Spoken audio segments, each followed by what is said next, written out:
Hello and welcome to the debate. I'm your host Sana Makbool with you at PTV World. In today's show, we will be taking a look at two very important stories. The first is with reference to the political situation in Pakistan and the kind of instability and turbulence that it has seen since the start of this year, and a lot of what has been going on in terms of the PTI leadership and political rallies and the kind of content that has been surfacing and the impact that that has created within the public domain. Of course, there is so much that has been going on in terms of what has been said that has been taken notice by the courts as well, but there's other sort of controversial remarks that have also been made by the PTI leadership and the followers. And then of course we've seen incidents of public harassment also against various leaders of the PMLN and the PDM, and images of one such incident that you can see on your screens right now as well that took place recently in London, where the Information Minister Maryam Aurangzeb was just trying to get a cup of coffee, and all of that happened in terms of what is going on in the way that the PTI has talked about different political notions and created a sort of rift and a political crisis in terms of creating this disparity and polarization within the political situation of the country. And we've seen that people within Pakistan and then outside of Pakistan also behaving recklessly and calling out names and publicly harassing leaders and really making lives miserable for them. Of course, there can be political disagreements and you can have your own views and follow whichever party that you think is most appropriate and best for the country, but this is of course no way to behave, and there needs to be some sort of lines that need to be drawn. However, unfortunately, we have seen that nobody really seems to care about that. So we're going to be taking a look at that, and then of course the kind of narrative that has been circulating from the top leadership as well with regards to the PTI that we have seen in various rallies in the past, and now at a government college university in Lahore, where we've seen that the PTI leader has again talked about political agendas and brought into the respected educational domain of that university issues of politics and tried to create a rift again and talked about all of these matters which were not something befitting or appropriate for a university. So we're going to be taking a look at what needs to be done regarding that, who's responsible and accountable, and how we will be able to differentiate the political scenario from the academic educational needs of the country, and then also avoid creating such disparity and try and inculcate a spirit of respect within the public domain. So that's going to be our first segment. The second is going to focus on, of course, another catastrophe that has hit Pakistan since early June. It has been going on till now. We've had flash floods and monsoon rains coming in from June,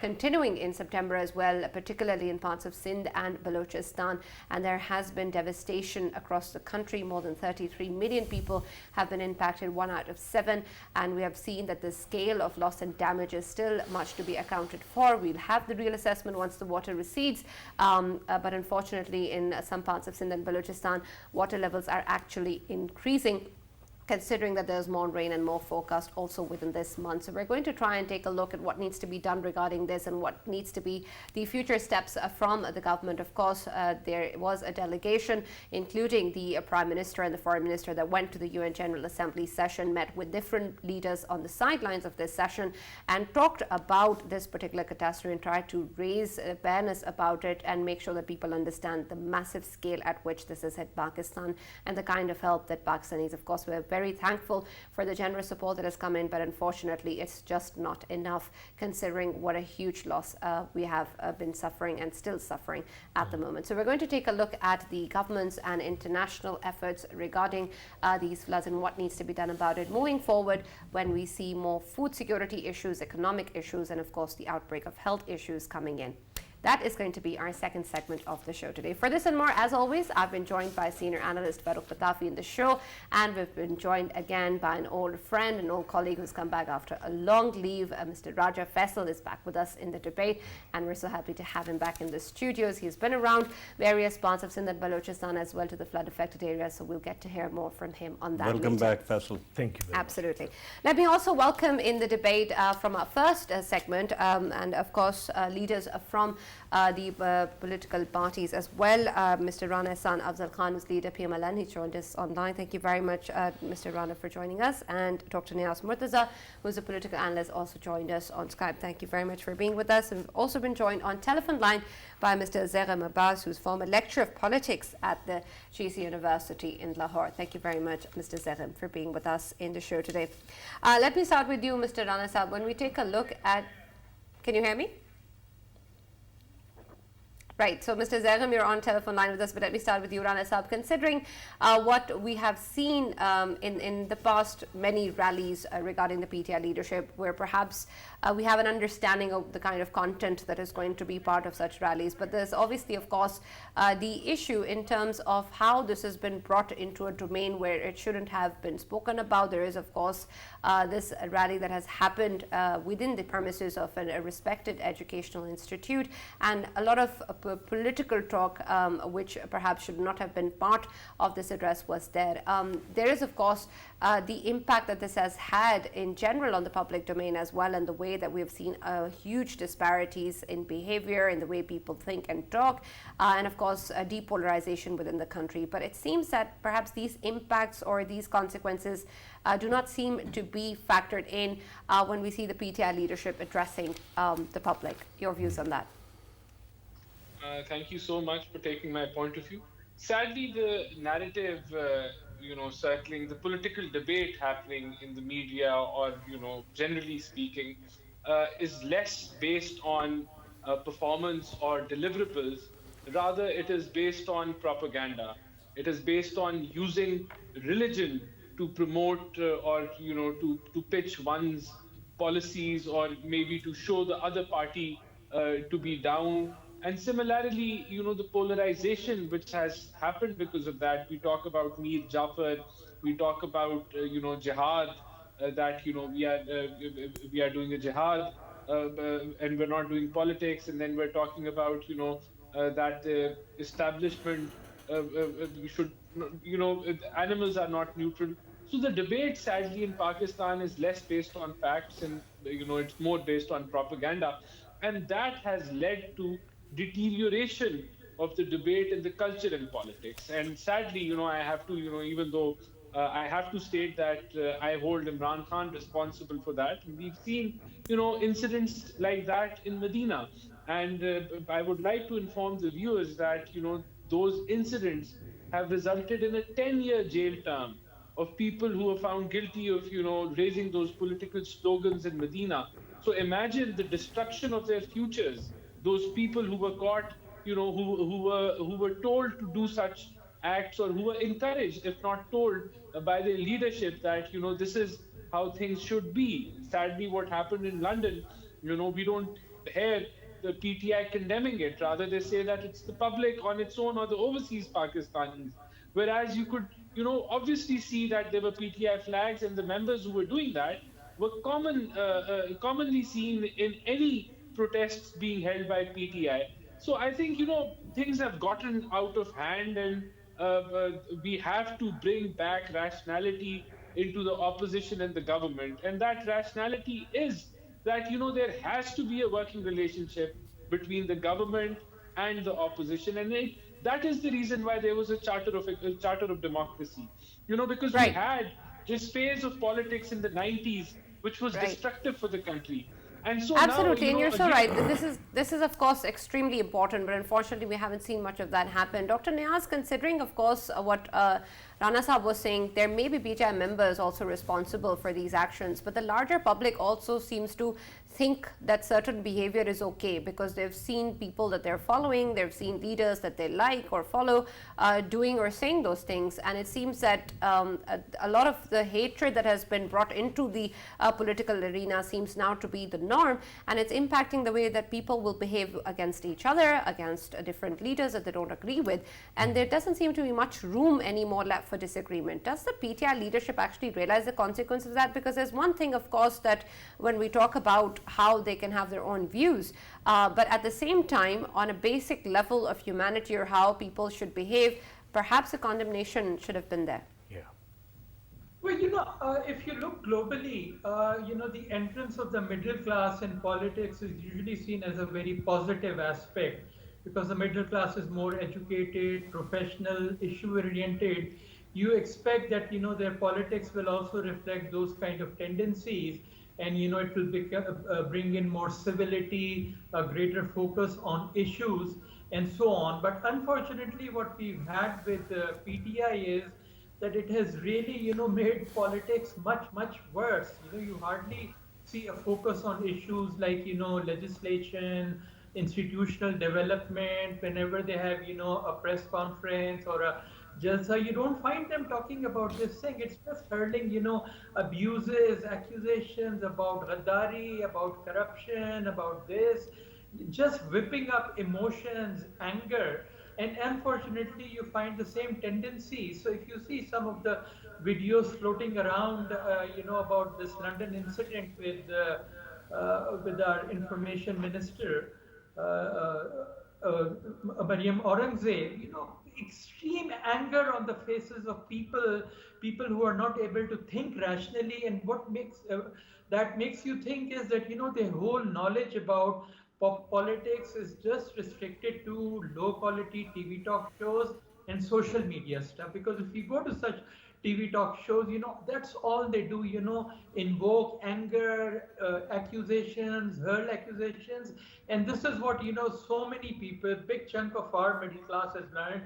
If you try to talk to them about issues like legislation, let's compare the performance of PTI versus PPP and PDM on legislation, on institutional Absolutely. development. They don't have much to say about that. You're so right. And there's of course a lot of discussion that needs to center around that as well. And we also of course commend the way that Ms. Mariam Aurangzeb handled the situation, and it takes a lot to do that. But let me also welcome in the debate Mr. Zegham, who's a former lecturer of politics at GCU in Lahore. Thank you very much, Zegham, for joining us.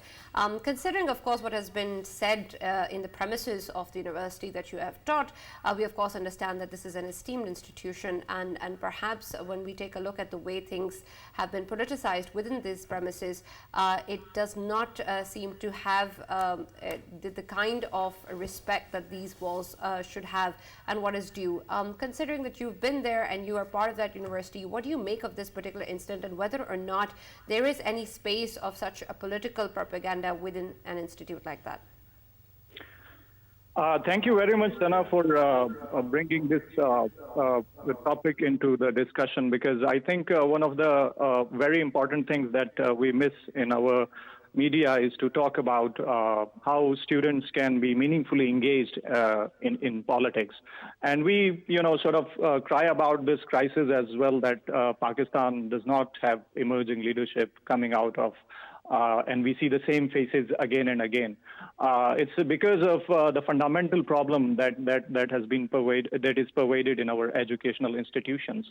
I would, sort of like to link it with my own personal story at government college as well, because I taught there for 5 years. I gave dedicated service for 5 years. I was teaching on a contract, and one fine day when I show up in February 2020 to my class, and I'm suddenly being told that you are no longer part of the faculty. And interestingly, the reason that I was given was that you are being political because you engage students politically. You do study circles outside the university. You teach students outside the classes and things. And before my termination, there was another very good friend of mine who was a Cambridge returned historian. He had an opportunity all around the world to go and teach, but he came back to government college. He wanted to teach students. And he was also, terminated from the service from government college, citing the same reason, that you are overly political. Apparently, they wanted me to teach political science without being political at all. I think this points to a fundamental problem that and all of this, let me tell you, happened in the 4 years of in the 3.5 years of Imran Khan's government. I was fired in 2020. Amar was fired in 2018. So all of this actually. Sorry to cut you, but can you clarify that you're telling us that that was your official or the organization's official policy, that no politics will be tolerated on the campus? Is it so? And now it has changed? Sorry, could you repeat, because there was a bit of distortion to the question? Yeah, but from what you're telling us, particularly your own case, it seems to me that you're telling us that back then the policy was that no politics will be allowed on the campus. And suddenly that has changed because Imran Khan Sahab had to go there. That is what I was coming back to, and I was actually trying to sort of link it with a kind of hypocrisy that our university administrations routinely engage in. When we were teaching at government college, there were some few progressive students who wanted to engage students constructively, do debates, and generate meaningful conversations around very critical issues. But every time, constantly, the administration would tell us recurringly that this is a university, the students have no job engaging in politics, and at the same time, we were also witnessing that these university and the students, they were constantly being flocked to the political rallies of the ruling party, whoever ruling party that was ruling Punjab, and it's been happening since when I was a student there. So what I was trying to link my own story and my friend's story was that they have been, there's this hypocrisy of administration in our public sector universities, where they would routinely tell the students who want to constructively engage and talk about critical issues, they will be, I'll give you an example. When Mashal Khan was brutally murdered in Abdul Wali Khan University, we staged a small demonstration inside the university condemning the religious extremism. And the students who did this small demonstration, their parents were called, the disciplinary committees were Wow. constituted, and the way these issues are being handled, and one of the very important things that we have seen is that with the rise, the phenomena and the rise of Imran Khan, all this middle class students who came to universities, they are completely devoid of any sort of critical thinking. Our syllabus does not teaches critical thinking. And that's an interesting point, of course, because we're trying to create that balance, trying to understand where you draw the lines, because of course what the kind of impact that it's having on our students. Faisal, when we take a look at this particular situation, first of all, in terms of what has happened, there is of course a lot of nuances involved in this, but when we try and understand the situation both at the political level and then at the academic level as well, it's difficult to know how to proceed further and what needs to be done. Who do you think needs to be held accountable, first of all, and what needs to be done about the situation at the moment? Sana, thank you very much, and I would explain it in two different aspects we have. One, internationally, and obviously whatever's going on on the national level. First of all, internationally, every Pakistani represents Pakistan and is an ambassador of Pakistan when he's outside of the country. Whatever has happened in London yesterday, it was utmost embarrassment for all of the Pakistanis, and it shouldn't have happened, and it is condemnable, and the political party which is obviously behind it, and they should condemn it. The leadership on the top, it should condemn it, because it should never take place, and it was so bitter in taste to even watch it. First of all, it should be condemned, and second, right now there is an extreme polarization within Pakistan. Somebody needs to take care of it, and I would beg and request the whole intelligentsia of Pakistan, especially, I think we need to have an intellectual debate over it, and the intellectuals throughout Pakistan should beg to all of the political parties that this must end right now, and there should be a sort of consensus over it, that what should be said in the educational institutions and what should not be said in the institutions. Right. And right now at this Yes. time, when the whole country is facing floods, it shouldn't take place. Everyone should be talking about the floods right now rather than talking Absolutely. about That needs to be a priority, of course, but this it itself is also an important issue. But what you were earlier talking about, Faisal, in terms of how there needs to be consensus in what should be said, what should not be said, it seems a very complicated situation to me, at least. Farooq, when we take a look at this, there seems to be a lot of layers to this. What Mr. Zehram was also highlighting in terms of the kind of political involvement that we'd like our students to have, the critical faculty that we want to inculcate in them, and then of course the kind of polarization that currently exists in society and the way that our political leaders need to understand how to address public rallies, or what sort of rhetoric can be used or cannot be used. How do you even come to a sort of consensus or conclusion as to what is okay and what's not, and what level is appropriate in terms of political involvement of our students? Right, Sana, I think you kept the toughest question for me. I did. But with due respect, if you allow me, let me first attend to the other items that were Go discussed. ahead, yes. Particularly regarding London, what happened, the theatrics that we saw were obnoxious. They were basically a fundamental failure of basic humanity. Absolutely. And human decency. I mean, no matter what you do, how much you disagree, you do not harass somebody, especially a woman leader, who is actually without any guard and who is actually, moving around as an individual. And if you have seen the video clips, you will see that while they did not touch her, their body language was so aggressive that it was practically intimidating. Yes. I mean, had there been some trigger-happy person instead of the Honorable Minister who showed incredible poise, right, and composure, but had it been somebody like me, perhaps there would have been a brawl by now. And because then I would have actually physically pushed back, and then there would have been some violence. As a father of two girls, as a son, brother, husband, I must say that it is extremely offensive, and all political parties should ensure that at least women politicians are not subjected to this kind of horrible situation. Having said that, let us now talk about GCU. And because, I am, call me old-fashioned, but I believe in Quaid-e-Azam's dictum. Quaid-e-Azam in 1947, certain student politicians or activists actually went to him, and he told them to study and ensure that you actually go ahead and finish your studies without any kind of politicization. Okay. There is a misnomer in our society that universities are supposed to be the political, cathedral of the country. I seriously disagree. Okay. I think that local bodies or local governments are supposed to be the place where you actually create the kind of nursery where people learn.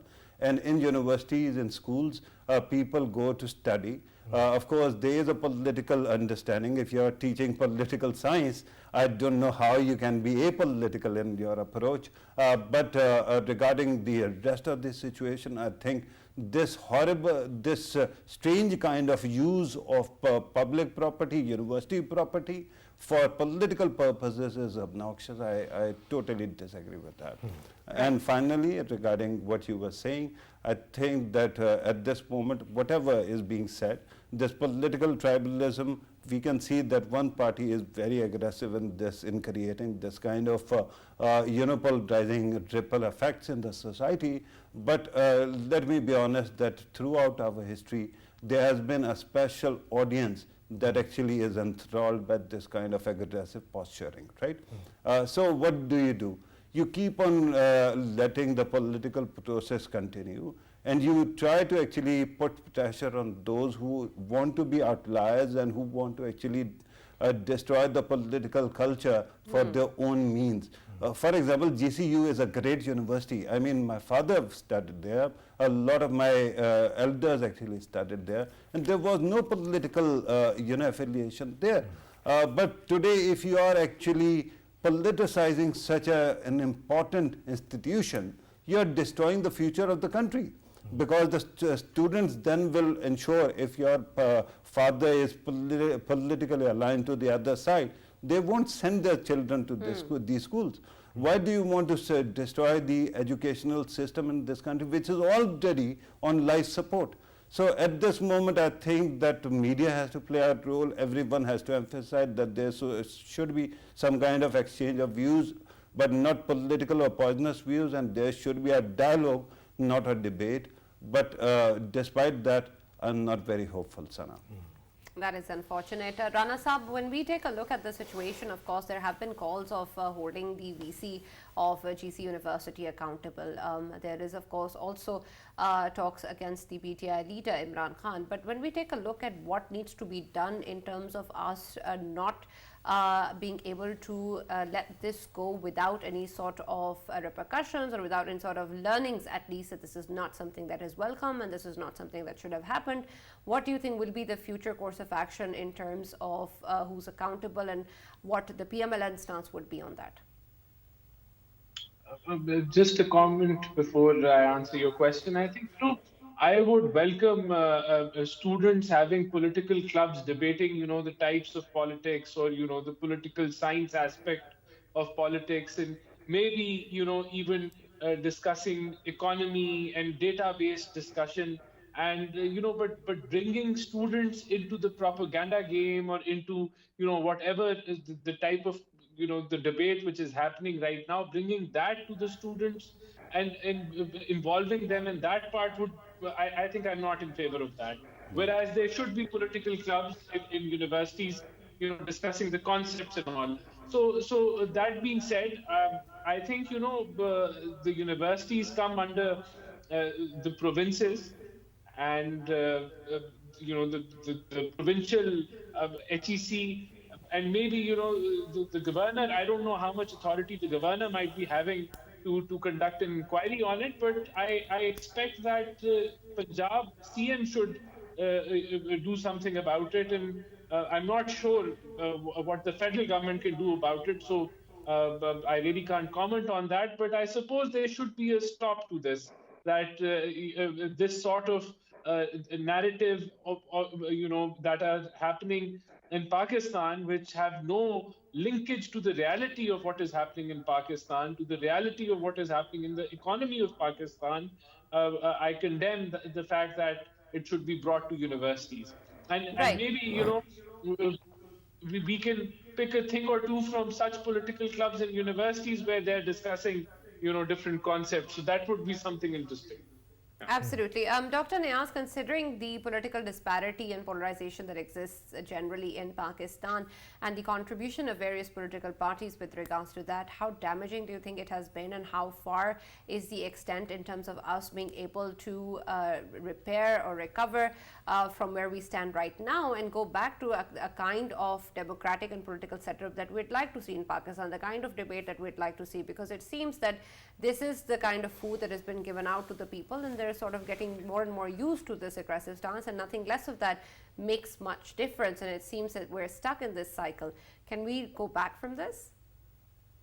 Yeah, I mean, it's unfortunate that we are actually going back in reverse gear. During 2008 to 2018, you did see opposition, constructive opposition, as well as constructive collaboration between different parties within the parliament to pass a number of very far-reaching legislation, including the 18th Amendment, the merger of FATA, the very comprehensive electoral reforms, and these were all bipartisan, multi-partisan efforts where everybody got together and did some constructive work. And you don't just see that kind of environment when you bring PTI to the table. All it can do is just obstruct, do this kind of negative politics. It was out of parliament for months from during 2014, and now it has this attitude, same attitude again. So its whole attitude is complete confrontation, no cooperation that you would see across the aisle to do some constructive work in the party. And unfortunately, this thing is so built into the DNA of the party and of its leader that, this is the only kind of politics that they know. And I won't say that, the other parties are like that. They do make their smaller contributions. So, in London, you've also seen, PMLN go to the house of Jemima in retaliation, and that's also not good. But then clearly, the problem is starting with the PTI, and the bulk of the problem is starting from PTI, and it's difficult to see how you can impress these things upon the top leadership of PTI, because this whole politics it feels, centers around, this kind of hatred and this kind of huge animosity. It just feels that if it can't do all that, it just can't function as a party. So it's very difficult. I mean, if we look back in the 1990s, there was the same kind of bad blood between PPP and PMLN, and luckily it went down after 2008. So maybe around the years, you may see the same kind of maturity seeping into the PTI. But right now, I mean, it's hard to see how it can get to that level. Yes, Sana, if you can allow me, I have a question obviously for Zagham. No matter how hard we try to negate the factor, UK factor of our society, still we stand in there where we have to take the examples from UK. Of course, whatever happened in UK yesterday, and if we take the example of former Prime Minister Imran Khan, he himself was Vice Chancellor of one of the universities of UK. I have a question for Zagham, that what constructive things, we know that somehow the universities out there, they do play a key role in bringing out the leaderships of the country for UK, and of course they play a very key role in the politics. But how constructive politics we can learn from UK, and what kind of behavior we can have towards our institutions, the educational institutions, so that we can make them of producing something constructive for us, for our society. And Mr. Zagham, if you can also add to that, earlier you were talking about critical analysis and that being developed within our students. How do we teach that, considering the growing intolerance in our society? I think we have been saying this again and again through our own different political formations and our discussions, that this facade of our universities being apolitical is long over. Our universities have been used by dictators. Our universities have been used by tyrants. Our universities have been used by the same political elite which has been governing this country for so long now. And I think this is the right time that we initiate the right discourse about what can be done to generate good and meaningful leadership for the future of this country. And for that, I think the progressive students, the progressive teachers, the progressive elements in these universities, they need to come forward. They need to organize themselves, and it's right time that we need to talk about the restoration of student unions in the campuses. The same student unions which have been banned by a dictator some 34 years ago in 1984 by General Ziaul Haq. You gave the example of the best universities in UK and across the world. You go to Harvard, you go to best universities all around the world. The students are an important stakeholder in the decision making. And if you don't make students stakeholder in how to govern the campus and how to make decisions for themselves, how can you hope to create leadership for this country? So I think this is the right time, along with the fact that we have seen today with today's incident and how Imran Khan used this platform to further his own petty agenda, and how it has been used in the past by different governments. I still remember in 2013-14 when the Metro Bus project was being inaugurated. There was similar kind of ruckus around the campus. So our universities have been consistently been used by dictators, been used by the same political elite for their own agendas.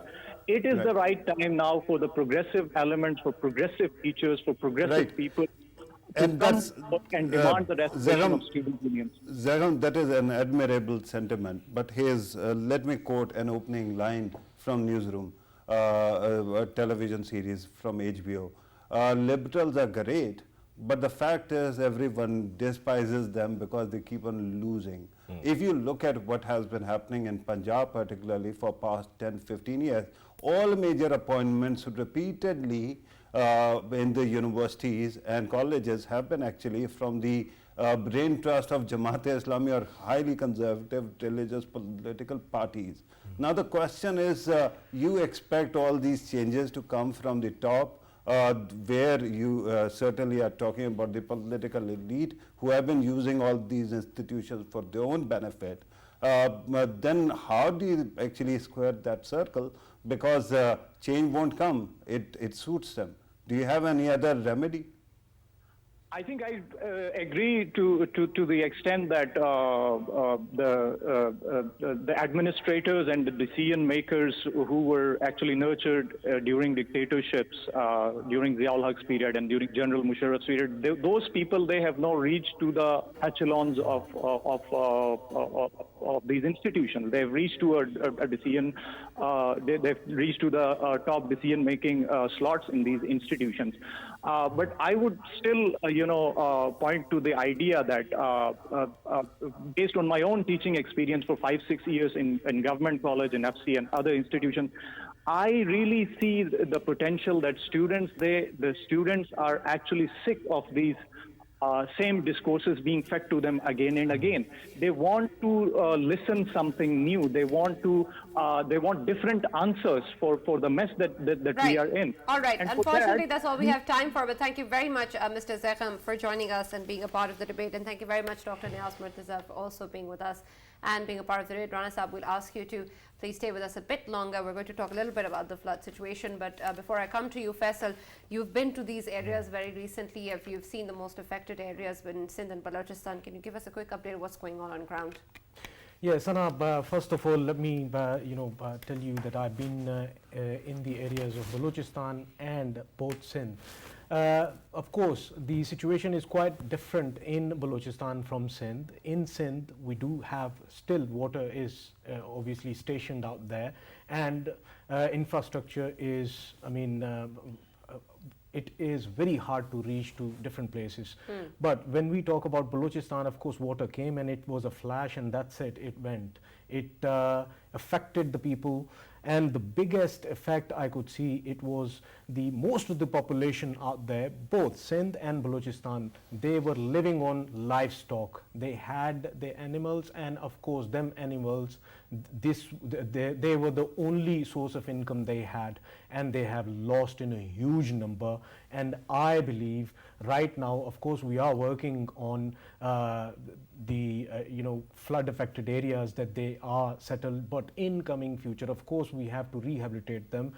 In the process of rehabilitation, we have to have adequate number of livestock to give them, because they are the main livelihood for them.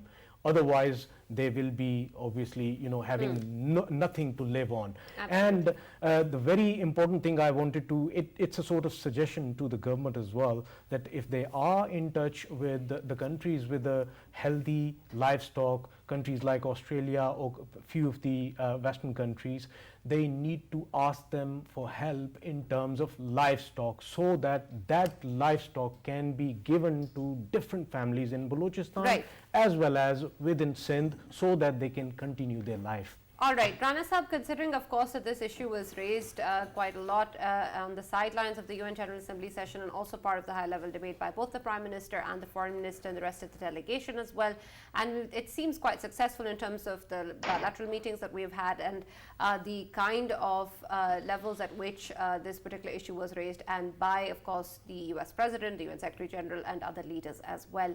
But in terms of the important issue of debt financing and a window to be created for loss and damage with regards to climate change being part of the discourse, and to have some sort of relief for countries like Pakistan, where do we stand right now post the UN General Assembly session? And then moving forward, what do you think needs to be done by Pakistan to pursue this agenda again, particularly with regards to debt financing?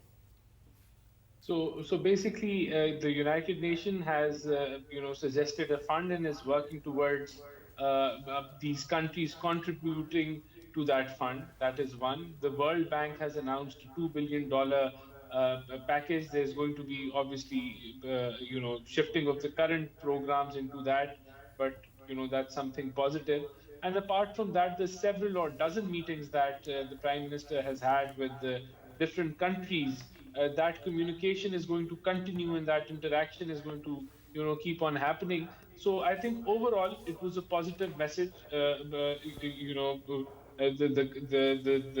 world realizes that they have to play a role, and they have a responsibility towards the damage in Pakistan. Is we're responsible for less than 1% of carbon footprint.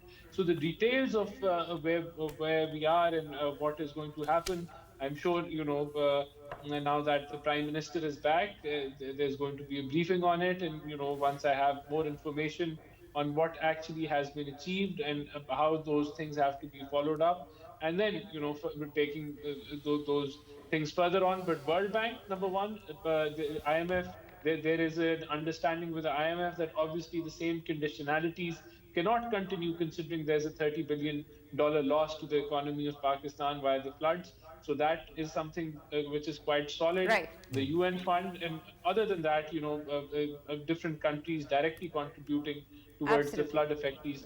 Yeah.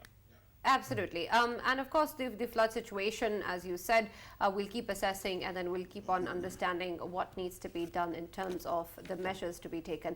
But Farooq, of course, we're trying to talk about this issue at every platform, every chance we get, and the UN General Assembly was one of the most prominent chances that we got after the floods occurred. Do you think that the visit of the UN General Assembly session and the high-level debate by our delegation was a success? Right, Sana, I want to actually comment on that, but very quickly, because Faisal actually brought up the idea of gifting livestock to Pakistan. Usually when it comes to, international gifts or donations of this sort, there are many procedures that create a lot of delay. For example, quarantine laws, for example, taxation or multiple, international interactions as well. Similarly, when it comes to other gifts like, towels or clothes or stuff like that, even there it becomes a problem. The best thing to do is to give Pakistan money. If you give money to Pakistan, Pakistan can buy or raise the livestock as well. But regarding the UN visit, I think that the discussion will be incomplete without actually praising the Prime Minister's bilaterals. Remember that the mainstay was, of course, the speech. But on the sidelines, there were huge number of meetings which were very productive. And I keep on hearing from our friends in those capitals whose leaders he was meeting that there was an impact, and it is going to actually start showing results as Great. well. This visit, of course, was also prominent because of what happened to the information minister and her poise. But when you talk about the overall conduct, I think the person who actually stole the show is our young foreign minister, Bilawal Bhutto Zardari. His interactions at CFR, in other places, repeatedly being asked very tough questions, and the way he actually fielded for Team Pakistan was very impressive. Absolutely. So in coming days, I'm hoping that there is going to be huge impact, and we are going to find some kind of fund that is created that finally comes in and bails Pakistanis out who are suffering. But so far, it has been really successful from what we hear, and I think it is impressive. Great, wonderful. Thank you very much, everyone.